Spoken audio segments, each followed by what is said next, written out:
Hey everybody, in this video I'm going to teach you everything you need to know to get started working with Matplotlib. So I encourage you to sit back, relax, and enjoy the show. Matplotlib is a Python library for creating charts and graphs. You can take plain numbers and turn them into visuals you can actually understand. With just a couple lines of code, you can make your first graph. Boom! Instant line graph. You can create line charts, bar charts, scatter plots, histograms, and my favorite, pie charts, because I like pie. You can customize the appearance of what your charts look like too. Here I went a little crazy with the customization, but I think you get the idea. What I would recommend before starting the series, be familiar with all Python subjects up to dictionaries. Knowing NumPy and pandas are helpful, but not necessary for the series. I do have some free courses on YouTube to catch you up to speed if you're interested. Anyways, let's begin. Oh yeah, let's do this. To start working with Matplotlib, we have to be sure that we have the library installed. One easy way to check that, at the top of your IDE, if you were to import Matplotlib, if it's underlined red, you can hover your cursor over it and install the package by clicking this link. Now, if this pop-up doesn't appear, if you're using PyCharm, you can open up a terminal. Alt F12 is the shortcut. Then use pip to install Matplotlib. Pip install Matplotlib. Enter. Give it a moment to install, and that's all you gotta do. We can close out of this terminal. And that red underline should go away. To check the current version, within a print statement, we will print access the library of Matplotlib dot dunder, meaning double underscore, version. Dunder again. The current version of Matplotlib that I'm using is 3.10.6. We can delete this print statement. There's a module called pyplot. It's found within the library of Matplotlib. It provides a user-friendly interface for plotting. We're going to import that module by following matplotlib with .pyplot. So altogether, import matplotlib.pyplot. That's a tongue twister.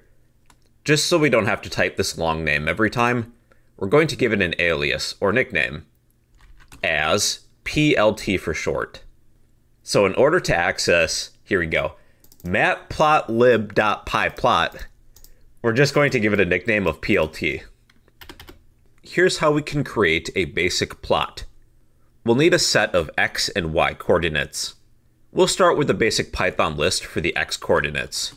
We'll say X equals a Python list. Here you can type in some numbers. I'm going to type in some years. 2023, 2024, 2025, and 2026. And then for the Y coordinates, this will be a separate Python list. Make up some numbers. In this scenario, let's pretend that we have different class sizes each year. Starting with 2023, there's a class size of 15 students. Then for 2024, we have 25 students, then 30, and 20. Feel free to pick different numbers if you would like. We have a list of X coordinates and a list of Y coordinates. Each set of these elements is a pair of X and Y coordinates. We have to be sure that they match.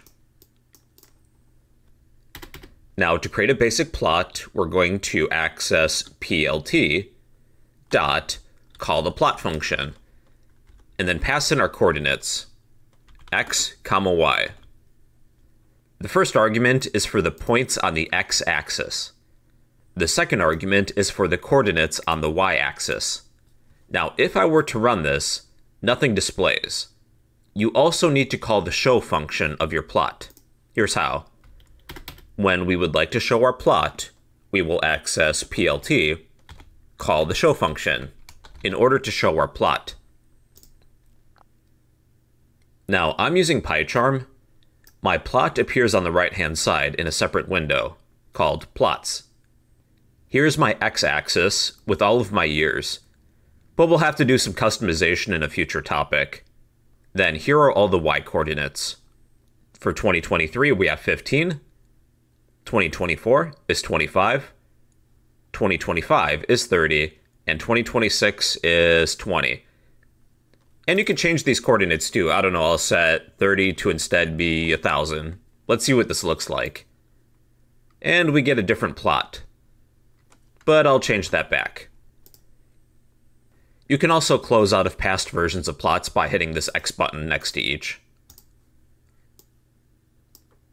Now for the plot function, if you only pass in a single parameter, this argument would be for points on the y-axis.